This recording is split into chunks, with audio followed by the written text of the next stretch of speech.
清爽的凉菜——凉拌莴笋。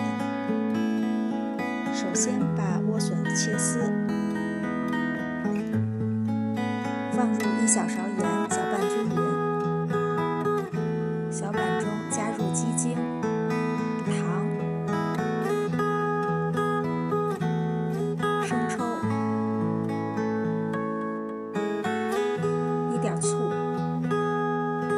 香油，搅拌均匀。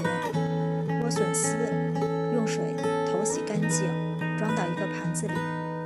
莴笋丝可以生吃，不用焯水，这个方法更加脆。